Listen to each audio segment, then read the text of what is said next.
샬롬 할렐루야.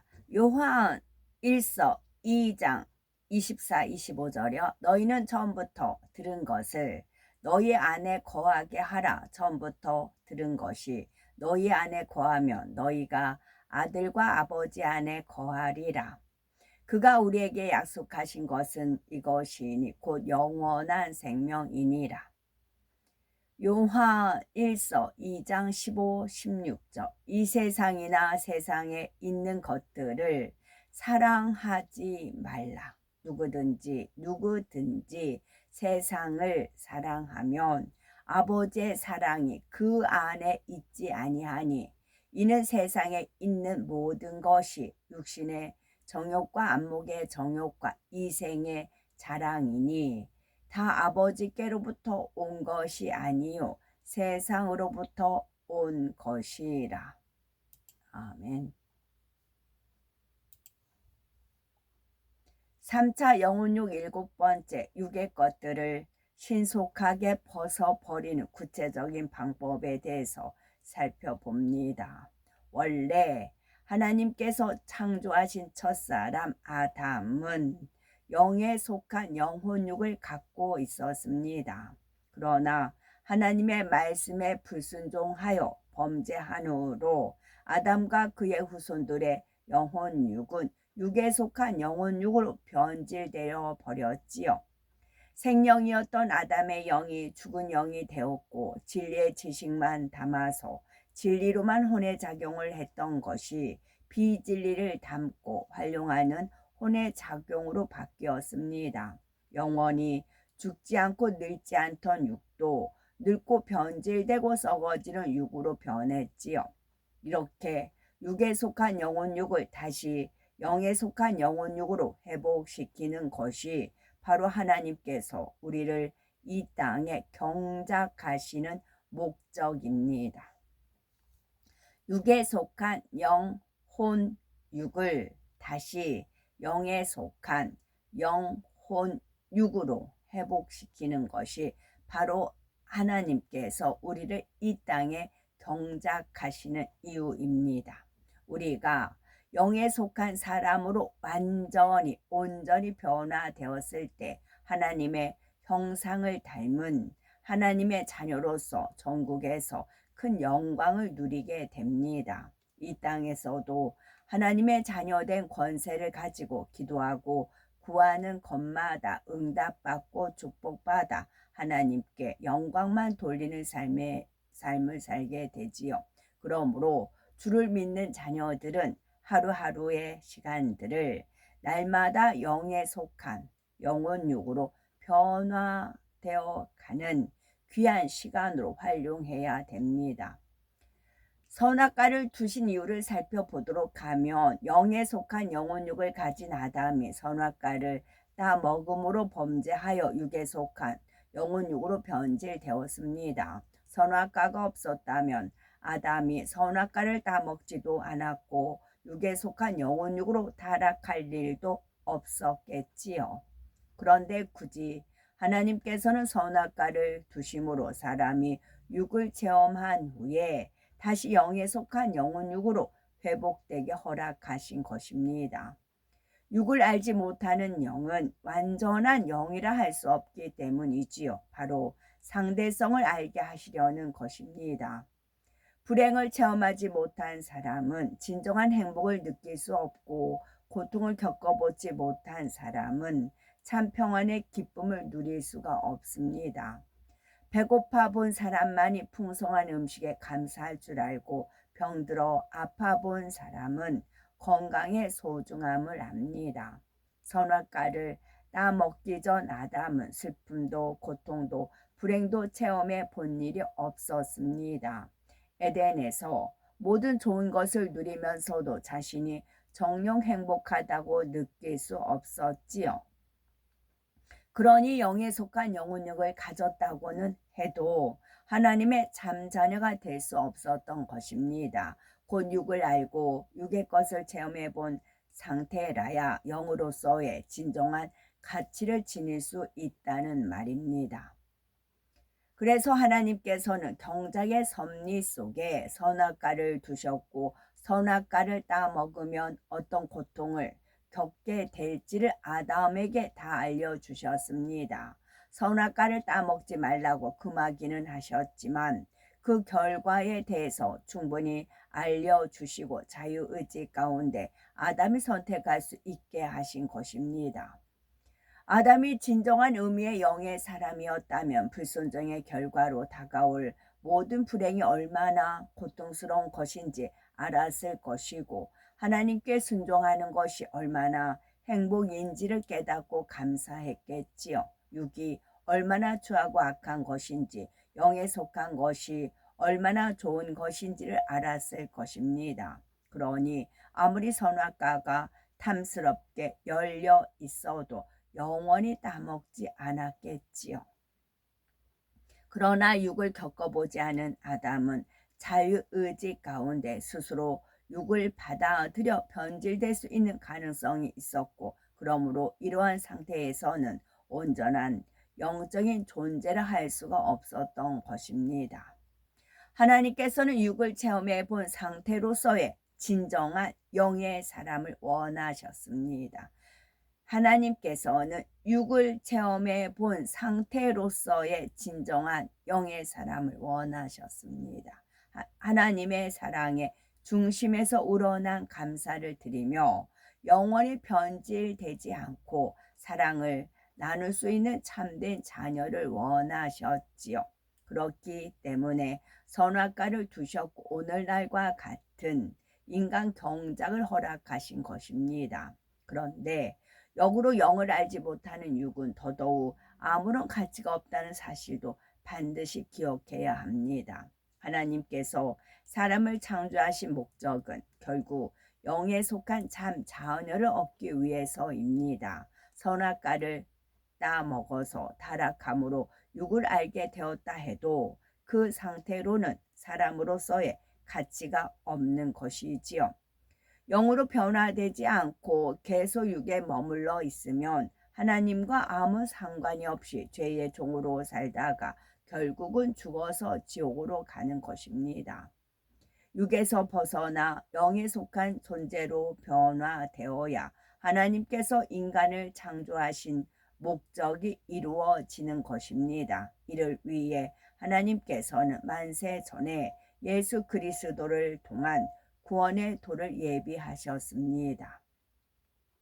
예수 그리스도를 구세주로 영접하면 먼저 육으로 변질되어 죽었던 우리의 영이 살아납니다. 하루하루 성령으로 영을 나아가는 만큼, 다시 말해 육을 벗어나가는 만큼 영과 혼과 육이 영에 속한 온전한 것으로 변화되지요. 그러니 우리가 신앙생활을 어떻게 해야 하는지도 여기서 답이 나옵니다. 예배에 참여하는 것, 충성하는 것도 중요하지만 신앙생활의 가장 핵심적인 부분은 바로 육을 벗어버리는 과정인 것입니다. 육신의 일, 육체의 일을 부지런히 벗어나가는 성결의 과정이 있어야 참 신앙생활을 하는 것이며 구원받을 만한 믿음이 있다 할 수가 있습니다. 이렇게 인간 경작의 목적을 진정으로 깨우치며 육을 벗어버릴 마음이 간절해집니다. 요한일서 2장 15에서 16절은 이 세상이나 세상에 있는 것들을 사랑치 말라. 누구든지 세상을 사랑하면 아버지의 사랑이 그 속에 있지 아니하니 이는 세상에 있는 모든 것이 육신의 정욕과 안목의 정욕과 이생의 자랑이니 다 아버지께로 쫓아온 것이 아니요 세상으로 쫓아온 것이라 했습니다. 하나님께서는 맨 처음 사람을 생명으로 창조하시고 그 안에 영의 내용물들을 채워주셨습니다. 예를 들어 진실, 사랑, 온유, 화평, 섬김 이런 진리의 지식들을 가르쳐 주시고 마음에 채워주신 것이지요. 그런데 아담이 범죄하여 영이 죽은 후에는 이 세상 주관자인 원수마귀 사단이 사람에게 비진리의 지식들 곧 육의 내용물들을 심어 주었습니다. 미움, 시기, 질투, 혈기, 욕심, 간음 이런 비진리의 지식들이 마음에 심어지는 만큼 하나님께서 심어주신 영의 내용물들은 차츰차츰 빠져나갔지요. 세월이 지날수록 원수마귀 사단이 권세 잡은 육의 세상을 살아가면서 점점 더 많은 육의 내용물이 사람에게 채워지게 되었습니다. 그런데 이 세상에서 온 것들, 곧 육의 내용물들은 육신의 정욕, 안목의 정욕, 이생의 자랑이죠. 따라서 육을 벗어버리기 위해서는 먼저 이 세 가지 분야가 무엇인지 알고 이것이 얼마나 추하고 더러우며 우리를 해롭게 하는지 깨달아야 합니다. 그리고 버릴 수 있는 방법을 알아서 그대로 행하면 되는 것이죠. 육신의 정욕이란 육신을 쫓아 범죄하려고 하는 속성입니다. 육신은 사람의 몸과 죄성이 결합된 것이라 했습니다. 여기서 몸이란 아담이 범죄한 후에 하나님께서 사람에게 심어주신 영의 지식에 빠져나간 뒤에 남겨진 육을 의미합니다. 쉽게 말하면 육으로 타락한 사람의 마음의 죄성들이 결합되어서 온갖 비진리를 품고 있는 상태인 것이죠. 미움, 혈기, 욕심, 음욕, 사기, 교만 이런 속성들이 사람 안에 가득 담아져 있는데 그러다 보니 자기 안에 있는 악한 마음의 소욕을 쫓아 보고 듣고 생각하며 행하고 싶어 합니다. 예를 들어 자기 안에 판단, 정죄의 속성이 있으면 남의 소문을 듣는 것을 좋아하게 됩니다. 그것을 듣고 옮기며 수군수군 하는 것이 재미있게 느껴지지요. 육신의 정욕을 쫓지 않으려고 하면, 곧 듣지 않고 전하지 않으려고 하면 입이 가렵고 좀이 쑤시는 것입니다. 마음에 혈기가 있으면 기분 나쁜 일이 있을 때 분을 바라는 것이 통쾌하고 시원하게 느껴집니다. 분나는 것을 참고 육신의 속성을 쫓지 않으려 하면 마음이 부글부글 끓고 너무나 고통스러운 것이지요. 교만하기 때문에 교만한 속성을 쫓아 성김받기 원하고 자신을 드러내어 자랑하려고 합니다. 탐심이 있기에 남에게 해를 입혀서라도 불의한 재물을 모으려고 하지요. 그러면 이처럼 육의 것을 쫓아 행한다고 해서 사람에게 무슨 유익이 있을까요? 이는 자기 자신뿐만 아니라 애매한 주변 사람들과 가족 사랑하는 사람들에게까지 고통을 가져다 줍니다. 심지어는 자신과 주변 사람들을 죽음으로 몰고 가는 일까지 있지요. 사업터 일터에 어려움을 겪기도 하고 사람들 앞에 얼굴을 들 수 없을 정도로 수치를 당하기도 합니다. 가장 큰 문제는 이런 악을 행함으로 결국은 영적인 사망, 곧 지옥으로 간다는 사실이지요. 그런데도 믿는 사람들 중에서 이렇게 추하고 악한 죄를 버리려고 노력하지도 않는 사람들이 많습니다. 분명히 악을 행하고 있으면서도 스스로 죄의식조차 없는 사람들이 많지요. 이는 사람이 죄악 가운데서 태어나고 살면서 죄악에 너무나 익숙해졌기 때문입니다. 양심이 더럽혀져 있는 것이죠.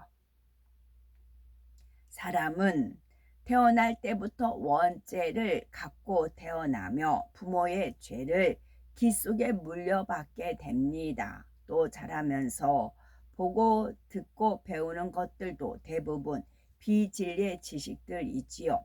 예를 들어 자녀가 친구들에게 맞고 울면서 집에 오면 부모님은 뭐라고 가르칩니까? 진리대로 오른뺨을 때리면 왼뺨도 대줘라. 모든 사람과 화평하라. 이렇게 가르치나요?